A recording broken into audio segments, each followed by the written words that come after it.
예전에는 우리 주일학교나 우리 유초등부 아이들한테 장래희망이 뭡니까? 라고 물어봤을 때 보통 뭐 의사나 남자아이들은 경찰이나 뭐 이런 걸 많이 했죠. 요즘에는 한동안 뭐 아이돌 가수 뭐 이런 게 굉장히 많이 아이들의 장래희망으로 등장을 하다가 최근 들어서는 애들뿐만 아니라 전 국민적으로 장래희망이 뭡니까? 라고 물어보면 나는 장래희망이 유튜버입니다. 이렇게 대답하는 추세가 되었어요. 유튜버라는 게 뭐냐면 동영상 플랫폼을 기반으로 하는 유튜브라는 사이트가 있어요. 우리 교회에서도 항상 설교를 올리는 그 동영상 플랫폼이 있잖아요. 그 플랫폼에 정기적으로 혹은 비정기적으로 영상을 만들어서 올리는 사람을 말해요. 그래서 영상을 제작해서 올리는 사람들. 주제는 다양합니다. 여러 가지 주제를 가지고 막 올리는데 그게 전 국민적으로 남녀노소를 불문하고 모든 사람들의 거의 대부분의 장래 희망이 뭡니까? 이렇게 물어보면 나는 유튜버입니다. 이렇게 돼버렸어요. 왜냐하면 그걸로 전문적으로 그 동영상을 올리는 사람들의 수입이 공개가 되고 또 그 사람들이 하는 일들이 공개가 되다 보니까 아, 그 사람들이 광고비로 그렇게 많이 받아? 뭐 슈퍼챗으로 그렇게 많이 받아? 이렇게 되는 거죠. 그러면서 사람들이 또 유초등부 아이들이 그 장래 희망이 그렇게 유튜버가 되어져 버렸어요. 요새는 특별히 우리가 이제 인터넷으로 무슨 정보를 찾는다 하면은 뭐 네이버나 다음이나 뭐 들어가서 구글이나 들어가서 정보를 쳤다면 요즘에는 아, 내가 원하는 정보가 있다. 그러면 무조건 많은 사람들이 또 젊은 층일수록 유튜버에 검색을 합니다. 그러니까 예전에는 뭐 네이버에 같은 데 검색을 막 뭐 내가 원하는 정보를 치면 이제 나오는 거, 글 뭐 이렇게 나오는데 요새는 아예 유튜브에 그 검색을 딱 치면 아예 동영상 설명 뭐 다 나옵니다. 악기 배우는 거, 뭐 하고 싶은 거, 내가 해보고 싶은 거 있으면 다 유튜브에 치면 다 나오는 세상이 됐어요.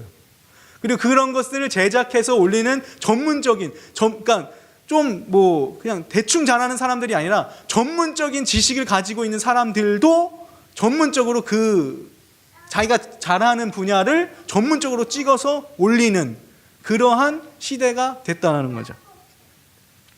이제 그런 추세가 되어가고 있는데 중국인 유튜버 중에 쉬쇼동이라고 하는 이 사람은 약간 아마추어 이종 격투기를 하는 그런 사람이 있었어요. 얼마 전에 이제 동영상을 이 사람이 올리기를 시작을 했는데 이 사람은 격투기 선수였어요. 이제 프로는 아니고 아마추어 선수였어요. 근데 이 사람이 중국인인데 이제 격투를 하는 중국인인데 자기 나라 중국의 고유의 전통 무술 뭐 우리가 잘 아는 거 뭐 쿵후라든지 뭐 영춘권이라든지 태극권이라든지 이런 것들을 이거는 사기다. 무술하는 사람들이 이건 사기치는 거다. 라는 거를 이 사람이 유튜브를 통해서 계속 얘기를 하기 시작했어요. 그리고 나서 이제 그 사람이 유튜브를 했으니까 중국의 수많은 사람들이 유튜브를 볼 거 아니에요? 그 사람의 영상을 보고 이제 중국의 영춘권이라든지 이런 이제 무술을 하는 고수들이 그 사람한테 연락을 하기 시작한 거예요. 우리가 하는 이 무술이 왜 사기냐, 왜 가짜냐, 한번 겨루어 보자. 이렇게 된 거예요. 그래서 이 이종격투기 하는 이 사람이 그래 좋다, 한번 겨뤄보자 하고 경기를 잡은 거예요. 그리고 영춘권에서 가장 고수라고 하는 그 사람과 이종격투기에서 아마추어라고 할 수 있는 별일 없는, 그러니까 프로도 아닌 아마추어라고 하는 이 사람과 영춘권의 최고수인 사람이 경기를 했어요. 어떻게 됐을까요? 이종격투기 선수가 시작한 지 단 몇 분 만에 KO 시켜버렸어요. 영춘권을 하는 사람. 그리고 나서도 수많은 사람들이 우리 뭐 태극권 한다, 쿵후를 한다는 사람들이 이 사람한테 다 도전을 했는데, 이종격투기 하는 이 사람한테 도전을 했는데 다 KO 패를 당하고 말았어요. 그러면서 이 사람이 인터뷰를 했어요. 중국에 있는 이제 뭐 방송하는 사람들한테 인터뷰를 했는데 이 사람이 하는 말이 이 중국 무술을 하는 사람들은 사기를 치고 있고, 아니면 사기를 치는 내지는 자기 최면에 걸려 있다라고 이야기를 하는 거예요. 그러니까 자기네들은 이것이 이렇게 연말을 하고 이렇게 연습을 하면 정말 실제로 실전 격투에서 강해질 거라고 생각을 하면서 자기는 실제로 강하다라고 생각을 하고 있지만, 그들이 하고 있는 모든 동작들이 실전에서는 아무 쓸모없는 동작들이었다라는 거죠. 근데도 그 사람들은 그냥 나는 이렇게 하면 강해 라고 얘기한다든지, 실제로 나이 많은 이 영춘권을 하는 실제 고수들이 자기의 제자들과 짜고서 그렇게 사기를 치면서 제자들 늘리는 그런 일들에 몰두했었다라는 거죠. 그러면 이 사람이, 이 시소동이라고 하는 사람이, 이거는 국민적인 전 세계적인 사기극이고, 아니면 이 사람들은 자기 최면에 걸려서 실제로 자기가 강한 줄 알고 있다, 이렇게 얘기를 한 거예요. 그래서 이거는 다 가짜다. 그래서 이 사람이 당분간은 동영상 안 올리고 이런 일들이 있는데, 한간의 소문에는 중국 당국에 의해서 제재를 받았다 이런 얘기도 들리긴 하는데, 중국 사람들은 워낙 그런 중화 사상이 강하고 자존심이 있으니까 그런 사상이 있는데, 이 얘기를 제가 왜 말씀을 드리냐 하면, 우리 신앙인들 중에서도 우리가 잘 알지 못하는 사실에 입각해서 사기를 치거나 자기 최면에 빠져서 마치 그게 진짜 신앙인 것처럼 이야기하고 있는 사람들이 분명히 있다라고 하는 거예요. 오늘날 한국 기독교회 안에도 성령에 대한 혼잡한 이해를 가지고 있으면서도 그것이 아닌 것처럼 맹신하고 그게 다인 것처럼 말하는 사람들이 존재하고 있다는 거죠. 그렇기 때문에 성령의 특별한 역사라고 이야기하면서 병 고치는 은사를 성령의 역사라고, 특별한 역사라고 생각하는 사람들이 존재하고 있다는 거죠. 특별히 순복음 교회와 같은 곳들, 성년 사역을 하는 곳들에서는 이것들을 굉장히, 이런 일들이 굉장히 주도적으로, 신앙생활에 있어서 주도적으로 주체적인 일들이다라고 하는 주장들을 하고 있다는 거예요. 신앙의 핵심이라고 이야기를 할 정도로 그 사람들은 그렇게 생각을 하고 있다는 거죠.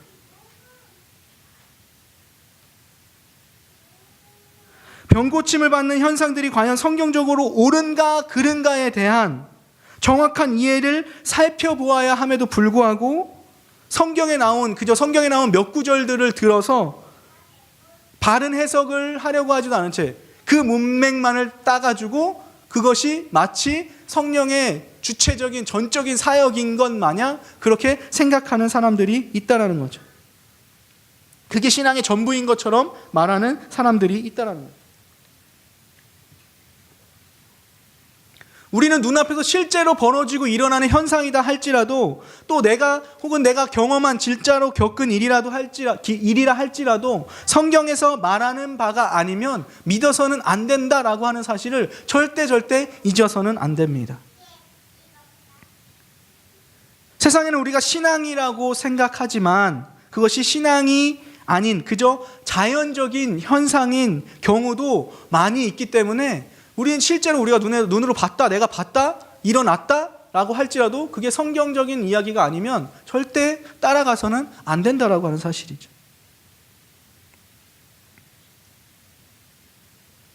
만약에 내가 경험한 그 병고침의 그런 현상들이 성경에서 나오는 병고침의 현상과 동일한 것이라고 말하려 한다면, 그런 현상들이 다른 불교나 이슬람이나 어떤 인디언 주술적인 것이나 그런 모든 다른 종교에서 일어나는 그런 현상도 같이 설명할 수 있어야 된다는 거죠.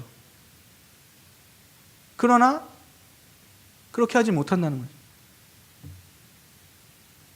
내가 경험했기 때문에, 내가 체험했기 때문에 무조건적으로 하나님의 역사다라고 말하는 사람들, 또 혹은 그러한 체험을 가지고 있어야만 강한 믿음이 있다라고 여기는 그런 사람들은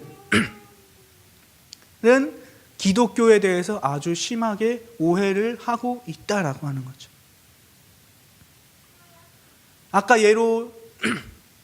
예화로 예를 든 것처럼 자기 최면에 빠져 있거나 혹은 사기를 치고 있는 거죠. 우리는 인간의 오감이 대단한 줄 알고 착각을 하고 있지만, 인간의 오감이 얼마나 왜곡되기 쉬운 것인지는 우리는 다시 한번 생각해 봐야 되는 거예요. 잘 판단해야 되는 거죠. 지난번에도 말씀드렸지만, 환상을 보는 것, 과학자들이 설명했다고 했잖아요. 뇌의 일정한 부분을 계속 자극을 하면 환상을 보기 시작하는데 그 환상을 보는 그 사람의 주변의 환경, 문화적인 환경이 어떠한가에 따라서 예수 믿는 사람이 뇌의 자극을 받으면 환상을 볼 때에 천사가, 광명한 천사가 와서 나를 데려갔어. 내가 천국에 갔다 왔어. 이런 환상을 보게 되는 거고, 불교권에서 자라왔던 사람이 뇌에 일정한 자극을 받아서 환상을 보게 되면 저승사자가 와서 나를 데려갔어. 내가 갔더니 염라대왕 앞에 갔다 왔어. 이렇게 얘기하는 거죠. 기독교에서 기독교적인 배경을 가지고 천국에 갔다 왔어라고 말하는 사람과 불교적인 배경을 가지고 내가 극락에 갔다 왔어라고 말하는 사람들이 있는데, 그러한 현상들이 다 성경적인 현상인가라고 하는 것을 우리는 살펴봐야 된다는 거예요. 그런데 그건 그렇지 않고 결국엔 그냥 일반적인 현상 중에 하나다라고 하는 것이죠. 사람의 오감이 언제나 변할 수 있고 믿을 만한 것이 못 되기 때문에, 내가 나를 잘 못 믿기 때문에, 그래서 우리는 눈에 보이는 것만, 내가 느끼는 것만을 믿는 것이 아니라 성경이 가르치고 있는 것을 바르게 믿어야 된다라고 하는 것을 언제나 유념해야 된다는 거죠. 결국에는 자신의 경험이나 겪은 일들을 믿는 것이 아니라 올바른 성경 지식을 바탕으로 하는 정확한 신앙을 갖고 있어야 그것이 바로 올바른 기독교의 신앙이다라고 하는 것을 우리는 깨달아 알아야 된다는 거죠.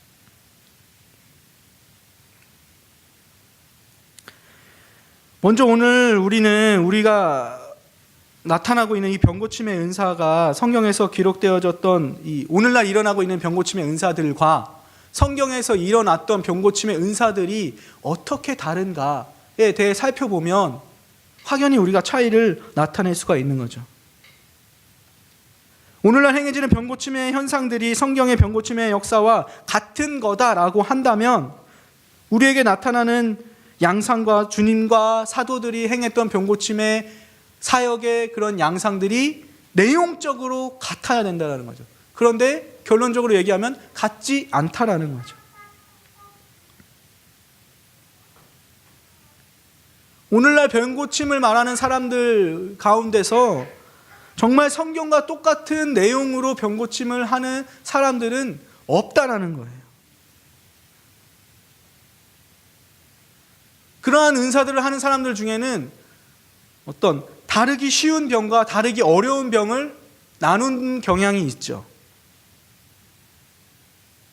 쉬운 병, 고치기 쉬운 병, 고치기 어려운 병, 그런 은사를 가졌다고 하는 사람들, 소위 말해서 그런 것들이 기독교에 있다고 얘기하는 사람들, 성경과 똑같은 거다라고 얘기하는 사람들, 쉬운 병과 어려운 병을 나누게 됩니다.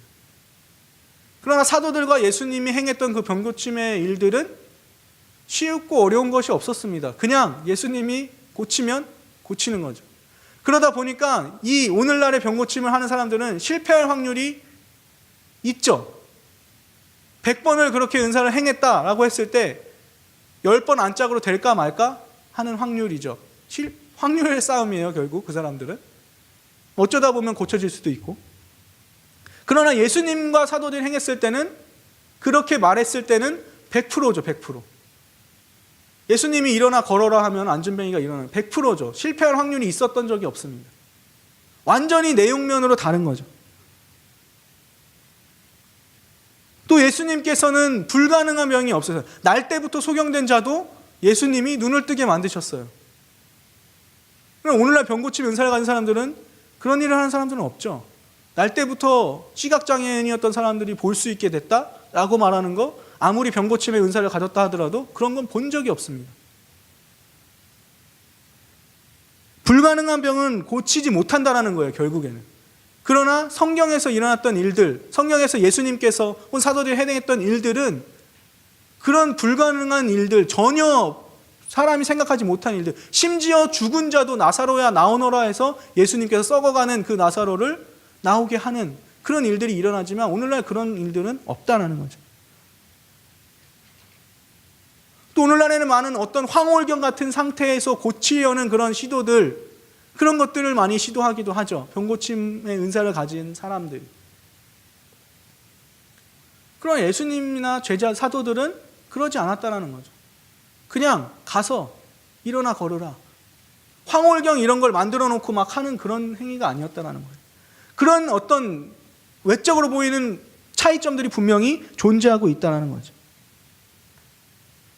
그리고 오늘날 이야기하는 병고침의 사역과 성경에서 예수님과 사도들이 행했던 병고침의 사역이 가장 다른 부분, 가장 중요하게 다른 부분이 하나가 있습니다.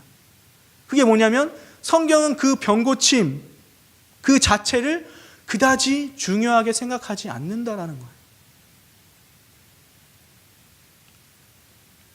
복음서에서 예수님이 그렇게 많은 병자들을 고쳐주셨는데 다른 성경에서, 신약의 다른 성경에서는 그런 병고침의 일들을 얘기하고 있지 않다는 거죠. 그렇게 많은 비중을 두고 있지 않다는 거예요. 거의 나오지 않습니다. 이것은 무엇을 얘기하냐면 그 예수님이 행했던 병고침의 그 사역이, 그 병고침 사역의 본질이 다른 것에 있다라고 하는 것을 보여주고 있는 거죠. 오늘날 병 고치는 은사를 가진 사람이나 병을 고치러 오는 사람이나 진정한 신앙에는 관심이 없는 것을 우리는 많이 보게 됩니다. 목사님께서도 많이 설교하시지만 그게 해결되면 안 나온다는 거예요. 목적이 거기에 있기 때문에. 진정한 신앙에는 관심이 없고 거기에만 몰두해 있다라고 하는 거죠. 거기에만 관심을 쏟고 거기에만 나오게 된다는 거죠. 하지만 성경에서 복음서 외에 다른 서신서라든지 다른 성경을 살펴보면 성경에서 가장 중요하게 여기는 것은 거짓 진리로부터의 진리를 수호하는 일이라거나 교회의 중요성이라거나 복음이 무엇인가에 대한 것, 성도들의 생활이 어떠해야 되는지 그런 부분들을 계속해서 강조하고 있다는 거죠. 만약 병고침 자체가 굉장히 중요한 이슈를 가지고 있고 중요한 역할을 하고 있고 신앙이 굉장히 중요한 부분을 차지하고 있다면 다른 성경에서도 바울이 서신서를 보내고 베드로가 편지를 쓸 때도 성경을 쓸 때도 그런 부분들이 강조가 되고 그것을 이야기했었어야 되는데 그렇지 않고 있다는 거죠. 그러니까 병고침 사역에 있어서의 중요한 어떤 본질이 다른 곳에 있다라고 하는 것을 성경 자체가 그것을 이야기하고 있다는 거죠.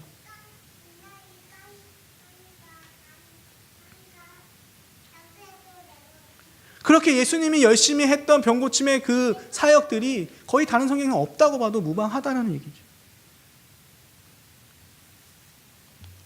오늘 본문을 살펴보면 예수께서 베드로의 집으로 들어가셨습니다. 가버나움에 있는 베드로의 집이 예수님께서 어쩌면 갈릴리 사역을 행하시기 위해서 어떤 본부 그런 역할을 감당했을 수도 있을 것입니다. 그런데 그곳에 베드로의 장모가 열병으로 앓아 누워있는 것을 예수님께서 보셨습니다. 예수님께서는 그의 손을 만지시고 그의 열병이 낫게 하시는 본문이 오늘 본문이죠. 그리고 날이 저물자 다른 병자들도 사람들이 데리고 왔고 예수님께서는 그 병을 낫게 해주셨다는 거죠. 그리고 나서 17절에 그렇게 하신 이유를 직접적으로 설명하는 본문이 나오게 되죠. 17절에 보면 이는 선지자 이사야를 통하여 하신 말씀에 우리의 연약한 것을 친히 담당하시고 병을 짊어지셨도다 함을 이루려 하심이다 라고 병을 고치신 이유, 그렇게 그 사역을 행하신 이유를 직접적으로 설명을 하고 있는 거죠. 마태복음에서. 선지자 이사야의 말씀을 이루기 위함이라고 설명하고 있다는 거예요.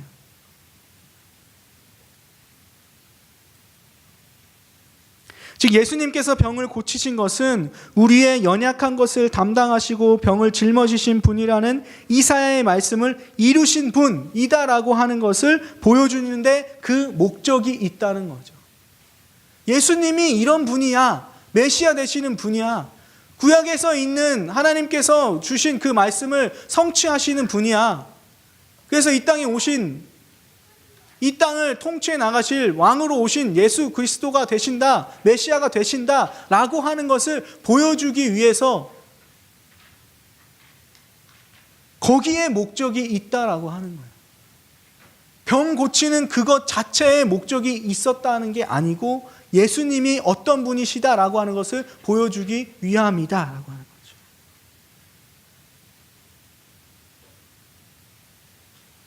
예수님께서 베드로의 장모를 비롯해서 많은 병자들을 고쳐주신 목적은 자신이 메시아이신 자신이 메시아가 되심을 사람들에게 알려주기 위해 그렇게 하셨다라고 하는 거죠. 지난번에 오병이어 설명할 때도 동일한 말씀을 제가 드렸죠. 그 기적 자체에 우리는 중점을 두고 있는데 그것이 아니라는 거죠. 그 기적을 일으키신 것 자체에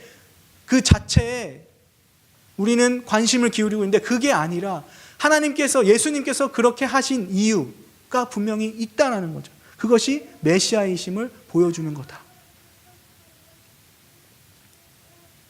그래서 이사야에서는 그는 실로 우리의 질고를 지고 우리의 슬픔을 당하였거늘 우리는 생각하기를 그는 징벌을 받아 하나님께 맞으며 고난을 당한다 하였노라. 그가 찔림은 우리의 허물 때문이요 그가 상함은 우리의 죄악 때문이라. 그가 징계를 받음으로 우리는 평화를 누리고 그가 채찍에 맞음으로 우리는 나음을 받았도다 라고 하는 그 말씀, 그것을 직접적으로 인용하면서 마태복음에서 인용하면서 예수님 대신 메시아 대신 예수님께서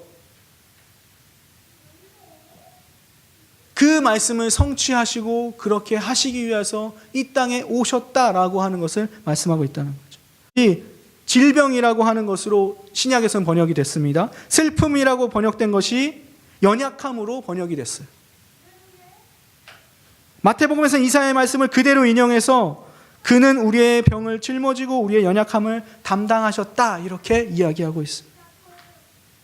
따라서 예수 그리스도께서 병을 고치신 직접적인 이유가 예수님 자신이 병을 짊어지고 연약함을 담당하시는 분이라고 하시는 것을 알리는 데에 그 의의가 있다는 거죠.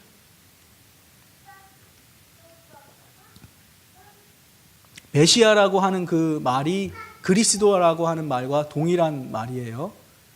이렇게 똑같은 말을 이제 히브리어로 했느냐 헬라어로 했느냐 이 차이인데 그거를 잘 알고 계셔야 돼요. 어떤 분은 막 메시아가 그리스도가 성이고 예수가 이름이다 이렇게 예기하는 말, 그게 아니라 메시아, 구원자, 구속자 된다라고 하는 그것을 이야기하는 거죠. 그리스도 대신 메시아 대신 예수 그리스도, 그리스도 대신 예수 그리스도가 된다라고 하는 거, 말씀을 성취하신 분이다라고 하는 것을 설명하고 있다는 거죠.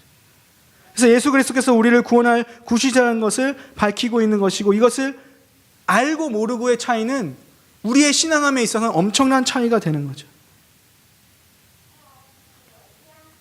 이 사실을 알게 되면, 예수 그리스도께서 이 말씀을 성취하신 분이라는 것을 알게 되면, 예수님의 병고침의 사역을 보면서 예수님이 우리의 고난을 짊어지시는 구원자 되심을 묵상하며 감사하게 되는 거죠. 그러니까 예수님이 이렇게 하시는 근본적인 이유와 목적이 우리의 구원자가 되시고 구속자가 되시는 것을 보여주기 위해서 우리에게 보여주셨구나, 이게 정말 놀라운 일이고 감사한 일이다 라고 하는 것을 우리가 깨닫게 된다는 거죠. 그러나 이것을 모르는 사람들은 이것을 보면서 그냥 그렇게 내가 병 고치는 것에만 목적을 가지고 그렇게 살아간다는 거죠.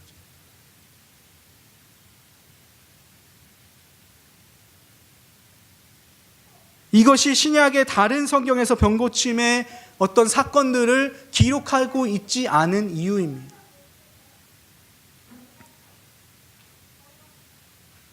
따라서 우리는 성경에 언급되어 있는 병 고침의 사건들을 보면서 우리의 질병의 치유의 목적으로 삼을 수는 없다라고 하는 것이죠.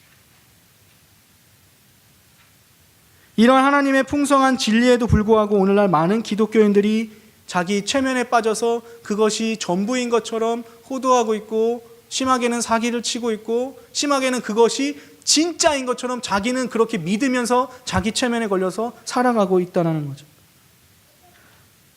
종교적 황홀감이나 자기 최면에 취하여서 진리의 말씀에 기독교를 문란하게 만들고 있다는 거죠.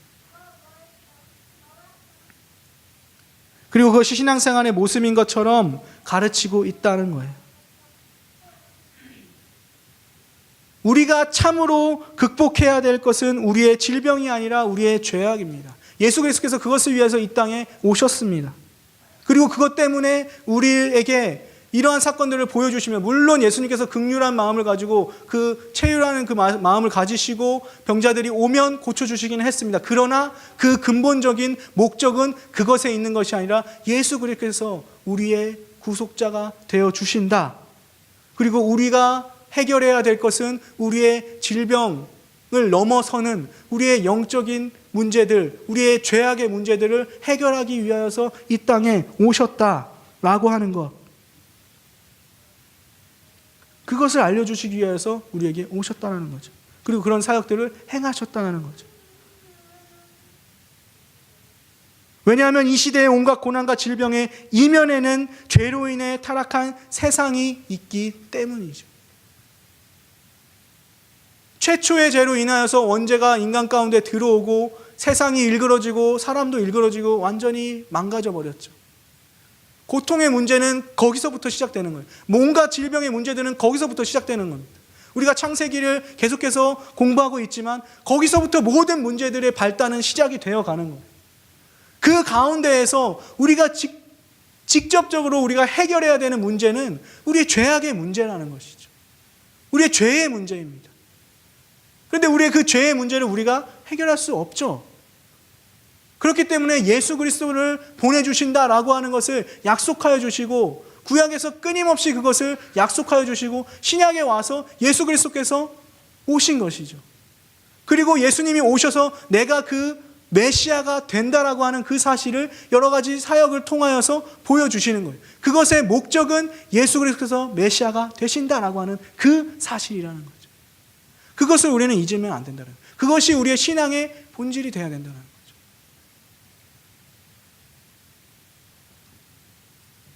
그것을 모르고서 신앙생활을 하면 신앙생활은 언제나 힘겨울 수밖에 없고, 인간이 뭐를 하려고 노력을 할 수밖에 없고, 굉장히 우리는 어떤 고차원의 것, 정말 성경에서 이야기하는 것을 바라보지만 그것을 알지 못하면 그냥 종교 생활로 다른 사람들도 다 하게 되는 그런 모습으로 신앙생활을 하는 하나만한 그런 신앙생활이 되고 말아버린다는 거죠. 그러나 예수께서 오신 목적, 예수께서 오셔서 그런 사역을 담당하신 목적은 그것이 아니라는 것. 예수 그리스도는 구약의 예언의 성취로 치유 사역을 통하여서 예수님의 메시아 되심을 만천하에 알리셨습니다. 그리고 예수 그리스도께서는 치유의 기적들을 행하심을 통하여 훨씬 더 고차원적인 치유인 십자가 위에서의 치유 사역을 보여주시면서 모든 고통과 질병이 완전히 사라져버린 새로운 시대가 도래하게 되었다. 그것을 뛰어넘는 예수 그리스도의 통치가 이 땅에서 이루어지고 있는 그 하나님의 나라가 시작되었다라고 하는 것을 알려주고 있다는 것입니다. 그렇기 때문에 우리는 이 땅 가운데에서 천국, 하나님의 나라의 그 통치하심을 바라보면서 맛보면서 살아가야 되는 거예요. 지금부터 그 천국의 삶을 영위하면서 이 땅에서부터 살아가야 되는 거죠. 죽은 다음에 우리가 천국에 가는 것, 그게 문제가 아니라 이 땅 가운데 지금 살아가면서 하나님의 나라가 지금 이 현장 가운데서 우리가 살아가는 이 삶 가운데서 하나님이 통치하시는 그 하나님의 나라가 이루어져 가고 있는 것을 우리가 믿음으로 고백하면서 그렇게 살아가야 된다라고 하는 거죠. 그런 하나님의 나라 가운데서 우리가 살아가고 있기 때문에 그 외적인 문제들은 결코 우리에게 중요한 문제가 아니라는 거예요. 하나님의 말씀으로 살아가는 것, 하나님의 뜻대로 살아가는 것, 그게 더 우리에게는 중요한 문제다. 하나님의 나라의 통치가 이 땅에 이루어지도록 우리가 살아가는 것이 훨씬 더 우리에게 있어서는 중요한 문제다라고 하는 거죠. 오늘 성경의 말씀들이 무분별하고 문란하게 해석되어져 가는 그런 가운데서 살아가고 있습니다. 기독교라고 이야기하지만 정말로 성경을 성경대로 해석하는 그런 기독교의 모습은 정말로 많지가 않습니다. 그러한 가운데서 우리가 성경 말씀을 지키고 살아가고 이것을 수호하고 살아간다는 것은 정말 결코 쉽지 않은 일이에요. 왜냐하면 전 세계적인 모든 기독교의 형태들이 정말 하나님의 말씀을 하나님의 말씀대로 해석하고 있지 않기 때문에 우리는 어쩌면 기독교인으로서 살아가는 것이 굉장히 어렵고 힘들 수밖에 없는 현실에서 지금 살아가고 있습니다. 그러나 그런 현실 속에서 우리는 바른 성경의 진리를 깨달아서 건강하고 바른 신앙생활을 해야 되는, 그래서 이 땅 가운데서 하나님의 나라가 이루어져가는 그런 삶의 모습이 우리 가운데 있어야 된다라고 하는 거죠. 그런 삶이 우리 가운데 있어야 된다. 그것을 위하여서 예수께서 그렇게 많은 사역들을 행하고 계신다는 거죠. 오늘 우리의 삶 가운데 그런 삶의 모습이 있기를 원합니다. 우리의 모습 가운데 정말 이 땅에서 우리 그리스도인들, 기독교라고 말하는 수많은 사람들이 이야기하는 그런 성경과는 다른 것을 이야기하는 그런 말씀의 해석을 따라서 가는 것이 아니라 우리는 하나님의 말씀이 말하는 대로 따라가고 그 말씀이 해석하시는 대로 그 말씀이 보여주는 그 말씀의 본질이 무엇인지를 우리가 바로 알고 깨달아서 그 말씀대로 살아가고 그 말씀대로 신앙생활하고 우리의 전 생애가, 우리의 모든 삶 가운데 그 모든 것들이 하나님 앞에서 온전한 예배가 되고 영과 진리로 드려지는 그 예배가 될 수 있는 우리의 삶의 모습이 될 수 있기를 주님의 이름으로 축원합니다. 기도하겠습니다.